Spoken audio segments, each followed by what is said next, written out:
Baik, sebelumnya Assalamualaikum warahmatullahi wabarakatuh.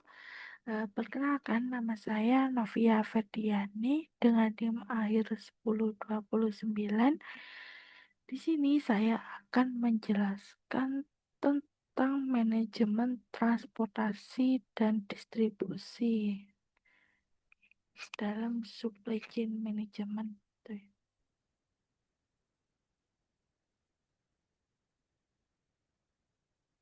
Tujuan pembelajaran dari manajemen transportasi dan distribusi tentunya yang pertama kita dapat memahami konsep dasar transportasi itu apa dan distribusi dalam rantai pasok. Lalu yang kedua kita mampu mengidentifikasi peran teknologi informasi dalam manajemen transportasi. Lalu yang ketiga di sini adalah mahasiswa gitu mampu menganalisis strategi distribusi yang efisien menggunakan pendekatan digital atau logistik 4.0. Konsep dasar transportasi dalam SCM. Eh, apa sih transportasi itu? Nah, transportasi itu adalah proses pemindahan barang atau jasa dari suatu titik ke titik yang lain dalam suatu rantai pasok gitu. Tujuannya tentunya untuk memenuhi permintaan pelanggan yang secara tepat waktu dan juga efisien. Dalam SCM ini, transportasi berfungsi sebagai penghubung antar proses-proses di rantai pasok, misalnya dari procurement, production, distribusi, dan customer. Lalu tujuannya ini yang pertama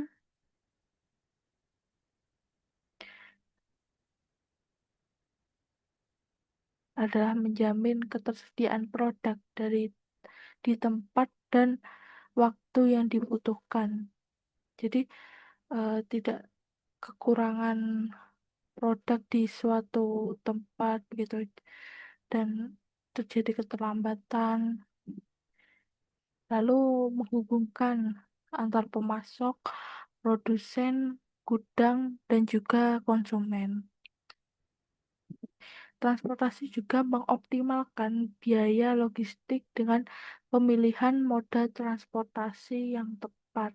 Jadi, dalam pengiriman suatu barang itu tidak asal memilih transportasi ya. Jadi, perlu pemilihan moda transportasi yang tepat sehingga biaya itu bisa lebih murah begitu.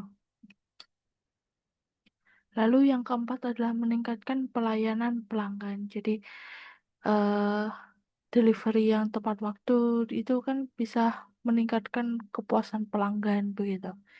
Jadi pelanggan itu tidak apa ya merasa marah kalau barangnya itu datang terlambat. Jadi kan kalau tepat waktu kan pelanggan kan merasa senang begitu. Dan juga kondisi barang juga baik, tidak lecet, tidak rusak begitu. Nah, contohnya ini ada darat dan udara. Lalu GoSend dan Grab Express. Darat dan udara ini misal di perusahaan e-commerce, Shopee, Tokopedia itu kan menggunakan kombinasi transportasi darat dan udara, ya. Jadi tidak darat aja begitu atau udara aja untuk memastikan pengiriman cepat ke seluruh Indonesia. Kan Indonesia eh, banyak pulau kan ya dari jarak antara Pulau Jawa ke Kalimantan aja jauh, terus ke Sulawesi, terus ke Sumatera, apalagi ke Papua. Jadi perlu moda transportasi seperti udara itu biar eh, pengiriman produk itu jadi lebih cepat gitu. Jadi kalau lewat darat kan perlu menyeberang juga kan gitu. Lalu Ada GoSend dan Grab Express ini memanfaatkan sistem informasi real time untuk efisiensi rute. Eh, Kalau apa ya, pengiriman suatu barang itu kan perlu kita kan perlu tahu rutenya, apa ya, pelanggan kita, customer kita itu di mana. Jadi jalan itu kan banyak ya. Jadi perlu rute yang tercepat untuk sampai ke pelanggan. Jadi apa, eh kurir ini gak perlu sampai muter-muter jauh ke lokasi pelanggan. Jadi ada rute yang tercepat bisa sampai ke pelanggan begitu. Rute yang tercepat, pengiriman juga lebih cepat, pelanggan juga lebih puas begitu.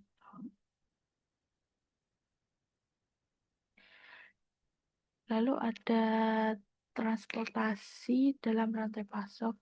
Yang pertama adalah dari procurement, ini pengiriman bahan baku dari supplier ke pabrik.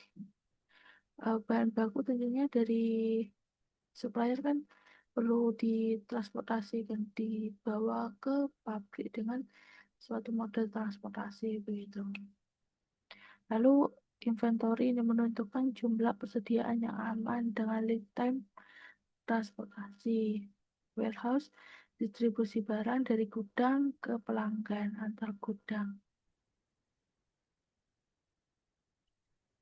Pentingnya efisiensi biaya dan waktu. Biaya transportasi bisa mencapai 30 sampai 50% dari total biaya logistik.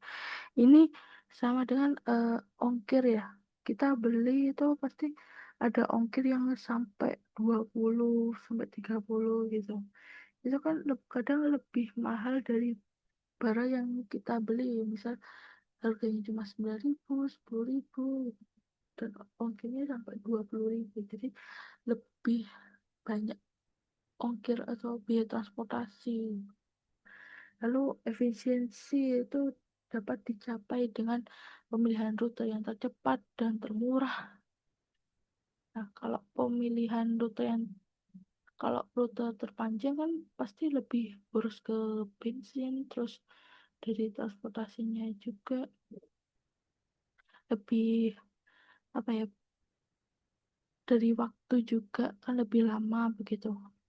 Lalu ada penggabungan muatan dan juga digital tracking dan analytics. Jadi lebih pelacakan digital, paketnya itu sampai di mana begitu, produk sampai di mana. Jadi bisa dilacak kalau misal eh, barangnya itu udah hampir sampai begitu. Contohnya digital SCM ini adalah sistem transportasi manajemen sistem yang berbasis AI, menganalisis rute dan beban kendaraan untuk menghemat hingga 20% biaya operasional dan mempercepat pengiriman. Lalu ada jenis dan moda transportasi dalam SCM.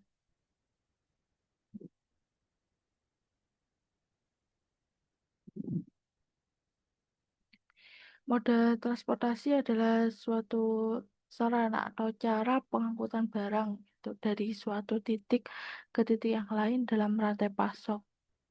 Pemilihan moda yang tepat itu berpengaruh langsung terhadap biaya logistik, waktu pengiriman, dan juga kepuasan dari pelanggan. Nah, ini contoh-contohnya ya, jenis modanya. Misal dari darat itu ada truk, mobil box. Kelebihannya fleksibel, cocok untuk jarak pendek dan menengah. Jadi kalau misal ditempuh di darat aja nih, kayak mungkin dari Jawa Tengah, Jawa Timur, itu kan masih bisa ditempuh dengan darat gitu. Lalu kelemahannya terpengaruh dengan kemacetan, kapasitas juga terbatas. Contohnya pengiriman antar kota atau last mile delivery. Lalu yang kedua adalah dari laut ada kapal kargo dan juga kontainer. Ini kelebihannya biayanya murah untuk volume yang besar. Tapi kelemahannya itu waktunya lama dan tergantung cuaca. Karena kalau misal cuacanya buruk kan kita tentunya apa ya, dari kapal gitu kan gak mau ambil resiko untuk berlayar gitu, biar produk-produk yang dibawa mereka itu aman. Contohnya ya, ekspor impor antar pulau Jawa, Kalimantan, Jawa Sumatera, Jawa Sulawesi, atau Jawa Papua begitu. Lalu dari udara ini ada namanya pesawat kargo. Ini kelebihannya waktu tercepat, cocok untuk barang-barang yang urgent sampai begitu. Lalu tapi kelemahannya itu biayanya tinggi dan kapasitasnya itu terbatas. Contohnya itu barang-barang elektronik, lalu ada barang-barang farmasi dan juga dokumen-dokumen yang penting. Lalu dari moda rel itu ada kereta barang. Kelebihannya itu stabil, ramah lingkungan, volume juga besar. Cuma kalau banyak kelemahannya itu terbatas jalur. Jadi ya udah ada jalurnya sendiri, tidak bisa pakai jalur-jalur yang lain ya. Kan udah ada jalurnya begitu. Contohnya ini pengiriman bahan baku industri antar kota-kota yang besar gitu. Lalu ini ada pipeline, yaitu pipa. Kelebihannya ini efisiensi untuk cairan atau gas gitu. Jadi aman.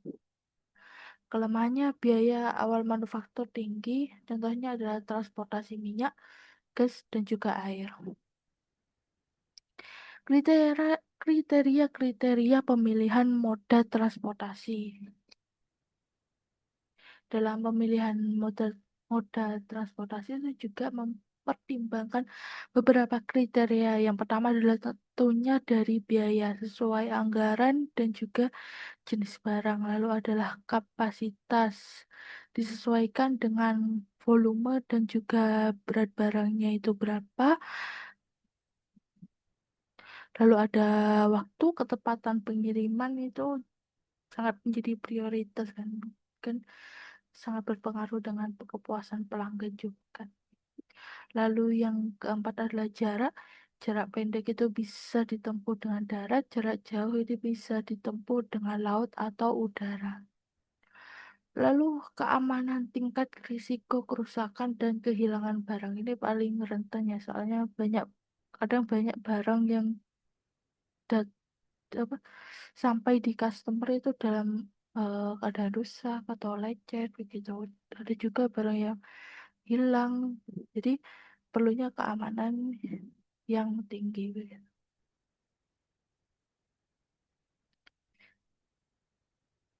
Jadi misal ada studi kasus, contohnya adalah truk darat itu rute Surabaya Jakarta door to door, jadi dari pintu ke pintu misalnya gitu ya. Waktu tempuh sekitar 18 atau 24 jam dengan biaya potong kurang lebih 1.500.000. Ini ada kapal laut juga,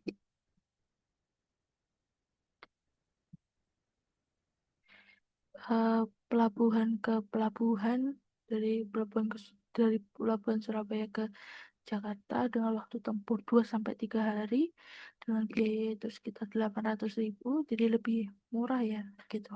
Lalu pesawat kargo ini dari bandara ke bandara waktu tempuh 2 sampai 3 jam, lebih cepat, cuma biayanya tuh lebih tinggi sekitar 3 juta begitu.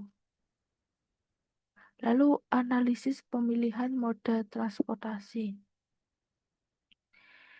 Pemilihan moda transportasi ini bergantung pada tujuan utama perusahaan dalam mengelola rantai pasok. Setiap moda ini memiliki eh, trade-off atau kompromi antara biaya, waktu, dan fleksibilitas.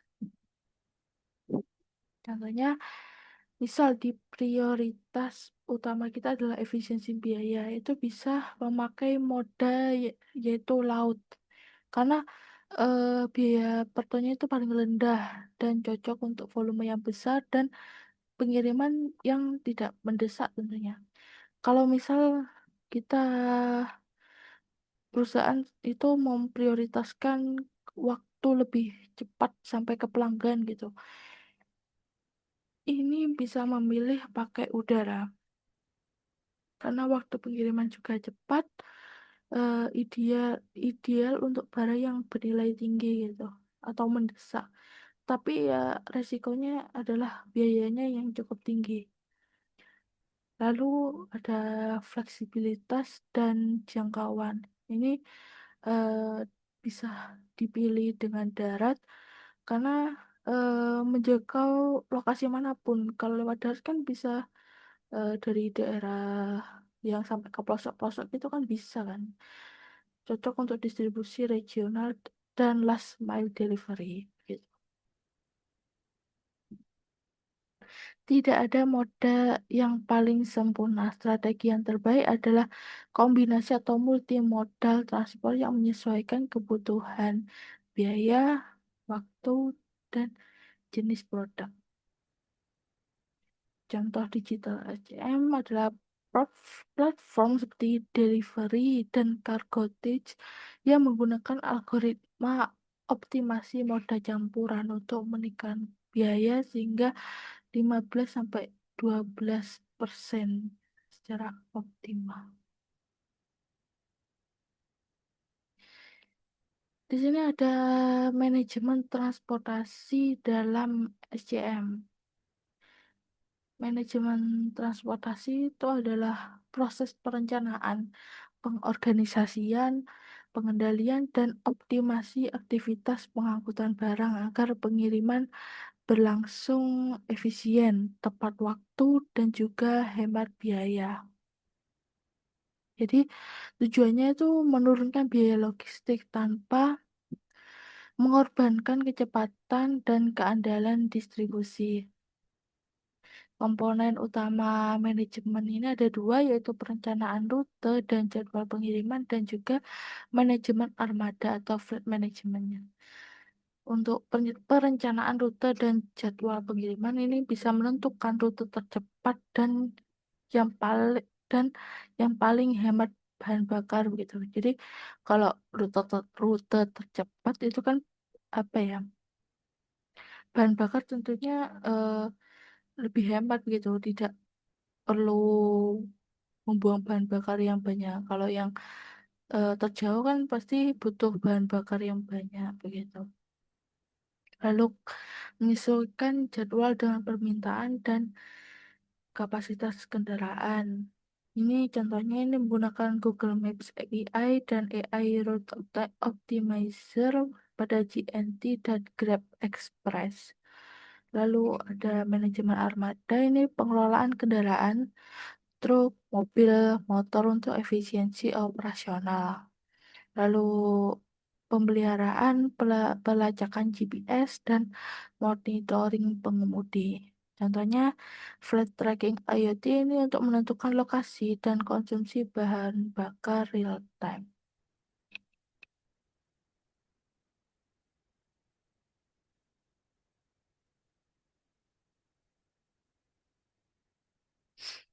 Strategi efisiensi dan pengukuran kinerja ada konsolidasi dan cross-docking. Konsolidasi ini adalah menggabungkan pengiriman kecil menjadi satu muatan yang besar. Jadi bisa menurunkan biaya transportasi. Kalau misal pengiriman-pengirimannya apa ya, yang kecil-kecil gitu aja kan lebih apa ya, membuang waktu begitu. Jadinya biayanya itu lebih tinggi. Kalau cross docking ini barang dari pemasok tuh langsung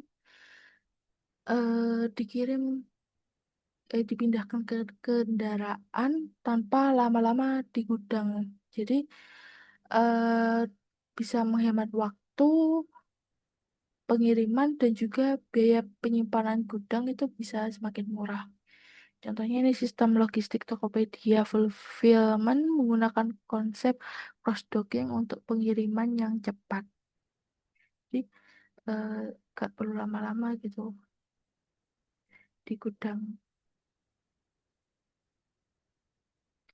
Lagi. Lalu ada transport cost analysis. Analisis ini adalah meliputi eh, ini adalah analisis biaya yang meliputi bahan bakar tentunya. Lalu ada tenaga kerja sopir dari armadanya itu, lalu pemeliharaan kendaraan, dan juga ada biaya tol, parkir, dan overhead. Tujuannya ini menemukan kombinasi moda dan rute yang paling efisien secara biaya. Indikatornya bisa dilihat dari ini ada 4. Yang pertama adalah lead time, ini waktu total dari pemesanan hingga barang yang diterima. Tujuannya semakin cepat itu kan semakin baik. Lalu OTIF itu on time in full, barang dikirim tepat waktu dan jumlah juga sesuai.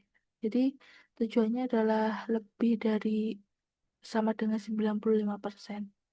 Lalu ada transport cost per unit, yaitu biaya transport per produk menekan biaya logistik. Lalu ada full efisiensi rasio jarak tempuh terhadap konsumsi bahan bakar, tujuannya optimalisasi BBM dan ramah lingkungan.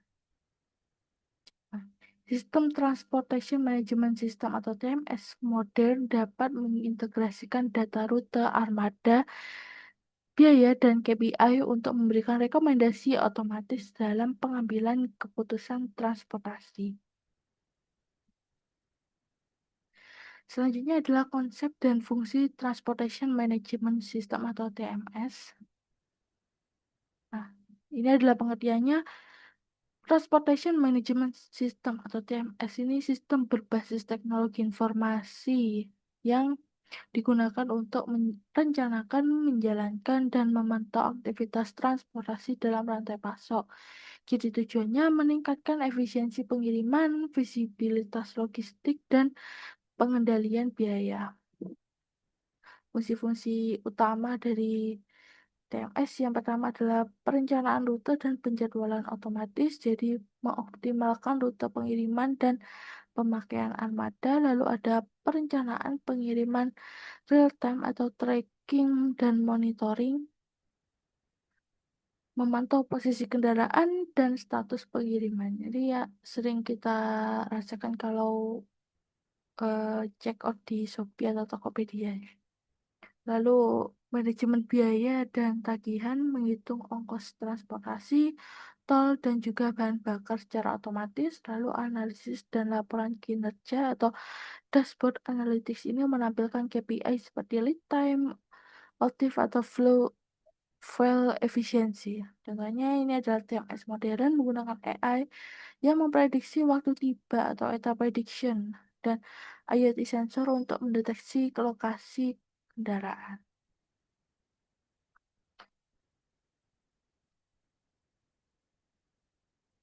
Integrasi TMS dengan ERP dan WMS. Contohnya ini ERP, Enterprise Resource Planning, ini sinkronisasi data pemesanan, biaya, dan juga faktur.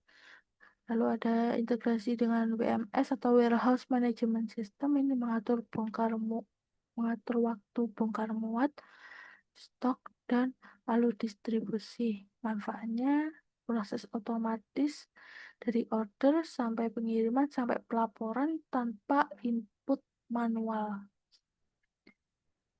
Contohnya aplikasi berbasis AI dan IoT, ini ada Oracle Transportation Management atau OTM, perencanaan multimoda global, atau ada SAP TMS, ini integrasi penuh dengan ERP SAP. Lalu ada delivery dan cargotage Indonesia, ini AI route optimization dan GPS live tracking. Lalu ada RFID tracking, identifikasi otomatisasi barang masuk dan keluar barang.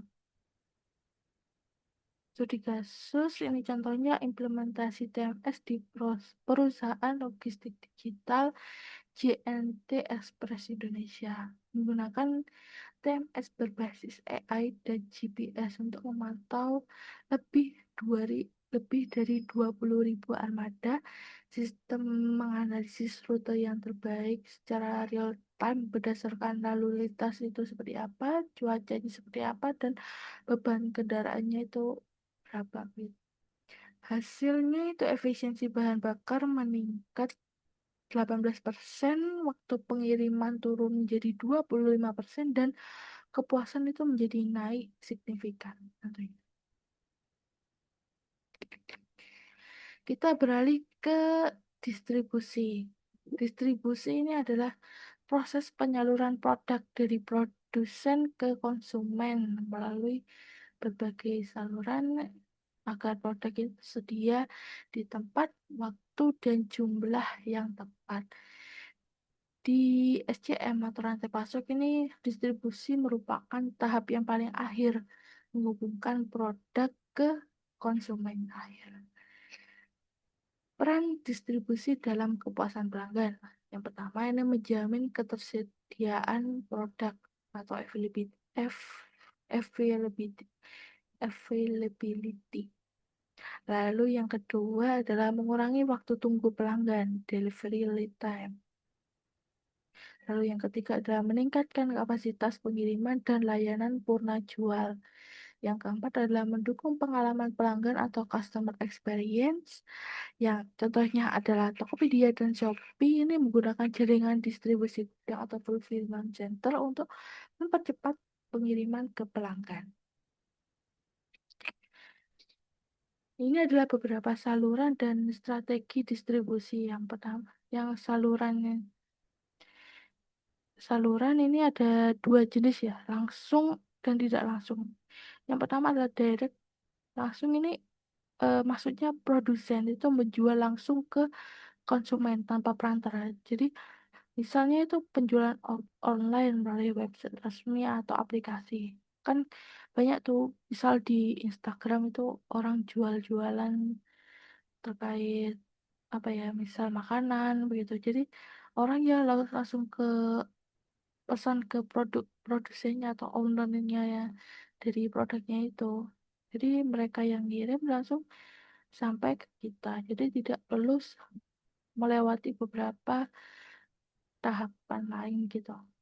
Lalu tidak saluran tidak langsung ini melibatkan perantara seperti distributor, agen, atau retailer. Contohnya ini produk publik seperti kayak yang dijual di Alfamart, Indomart itu kan perlu dijual melalui toko-toko retail gitu. Misal apa ya yang terkait Kongguan, bisnis Kongguan, Tenggo seperti itu. Jadi kan eh Tenggo kan eh atau apa ya, produk produsen kayak Nissin itu kan tidak langsung menjual ke customer, kan harus melewati retail gitu seperti Alfa, Indo, atau warung-warung begitu. Lalu ada strategi distribusi, ada tiga: intensif, selektif, dan eksklusif. Kalau intensif ini produk tersedia di banyak lokasi. Jadi produk ini ya udah banyak di tempat-tempat seperti warung, toko-toko itu banyak, sedia banyak. Jadi tujuannya ini volume penjualan ini meningkat. Contohnya ya minuman-minuman minuman-minuman, makan-makanan kayak Coca-Cola, Fanta, terus apa lagi ya. Pokoknya makan makanan yang sering kita ketemui di warung, di toko-toko itu masuk ke intensif. Lalu ada selektif. Ini hanya di toko tertentu. Tujuannya ya menjaga citra dan kontrol pasar. Ini contohnya adalah elektronik Samsung Store. Jadi apa ya, produk dari Samsung itu ya udah Mereka ya jual produk-produk Samsung aja begitu.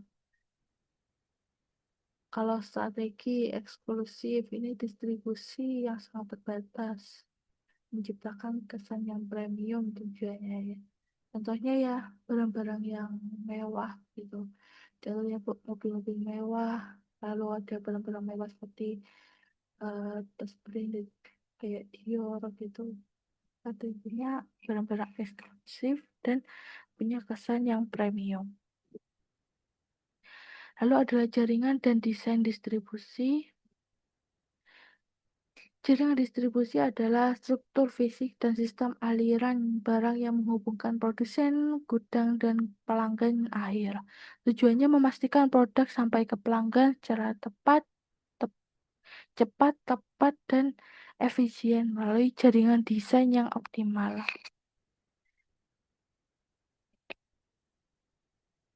Faktor-faktor yang mempengaruhi desain jaringan yang pertama adalah lokasi.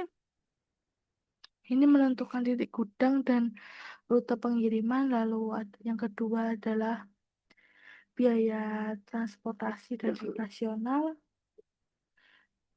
Ini mempengaruhi jumlah dan lokasi fasilitas. Lalu ada permintaan pasar. Daerah yang permintaan tinggi tentunya butuh pusat distribusi yang lebih tepat agar penyaluran juga lebih cepat. Jenis produk ini juga produk yang cepat rusak ini butuh jaringan yang singkat dan responsif. Teknologi informasi ini mempermudah koordinasi dan visibilitas rantai pasok.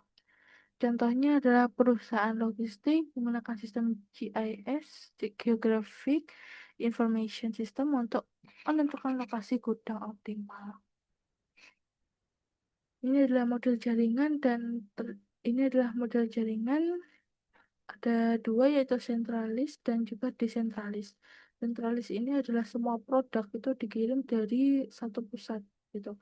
Kelebihannya emang biayanya rendah, tapi perlu kontrol yang tinggi. Kekurangannya waktu kirim itu lebih lama untuk pelanggan yang lokasinya jauh. Contohnya misal gudang utama itu ada di lokasinya Jakarta, Bandung, Tangerang ya. Kebanyakan begitu. Itu jadi butuh waktu yang lama untuk misal pelanggannya itu berada di Banyuwangi begitu. Lalu ada desentralis distribution, ini contohnya banyak pusat distribusi dekat pelanggan. Kelebihannya pengiriman cepat, fleksibel, lalu kurangnya ya biayanya, ada biaya gudang dan juga operasional. Contohnya adalah fulfillment center di setiap provinsi. Tiap provinsi juga punya apa ya, dan distribusi sendiri ya, misal di Surabaya, terus ada di Semarang begitu. Ini ada warehouse dan distribution center. Warehouse ini adalah tempat penyimpanan barang jangka yang menengah atau panjang begitu. Lalu ada distribution center atau DJ, ini titik transit untuk sorting dan dispatch cepat ke pelanggan. Ini yang sering kita temui, yaitu kalau check out barang itu ada DJ Cakung gitu kan. Itu titik transit untuk sorting dan dispatch cepat ke pelanggan. Jadi produk-produk yang mau misal dibawa ke Jawa Timur, ke Jawa Barat, atau ke Jawa Tengah itu perlu disorting biar tidak tercampur gitu. Lalu contohnya Shopee Express, ini DJ memproses ribuan paket per jam dengan sistem otomatis atau barcode dan conveyor. Lalu ada trade-off biaya versus kecepatan pengiriman. Di fokusnya, kalau biaya rendah itu perlu jaringan yang terpusat. Jadi hemat biaya logistik, tapi pengiriman juga lama begitu. Kalau kita fokusnya ke kecepatan yang cepat gitu, jadi perlunya jaringan terdesentralisasi. Jadi pengirimannya itu cepat, tapi ya biaya operasional dan gudangnya itu yang meningkat. Lalu ada ini perusahaan itu harus menyumbangkan biaya dan kecepatan sesuai strategi bisnis. Solusi model hybrid network plus digit. digital tracking system menggunakan AI dan IoT untuk efisiensi dan respon yang cepat.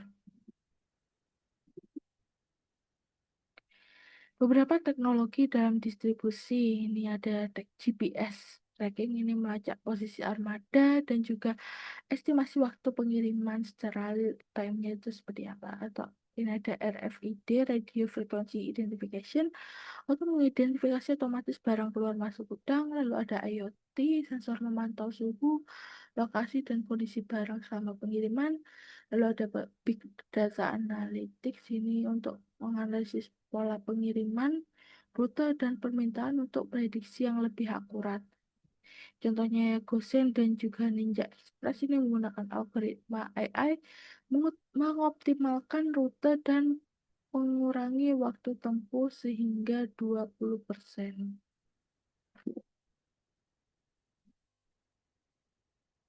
Jadi teknologi ini berperan penting dalam menciptakan distribusi yang cepat, transparan, dan juga efisien. Kesimpulan, transportasi dan distribusi ini menjadi tulang punggung SDM yang menyentuh menentukan efisiensi dan juga kepuasan dari pelanggan. Yang kedua adalah digitalisasi dan teknologi informasi menjadikan proses distribusi lebih cepat, efisien, dan transparan. Dan mahasiswa ilmu komputer tentunya memiliki peran strategis dalam mengembangkan sistem logistik digital berbasis AI, IoT, dan juga data analitik. Terima kasih. Sekian dari saya. Wassalamualaikum warahmatullahi wabarakatuh.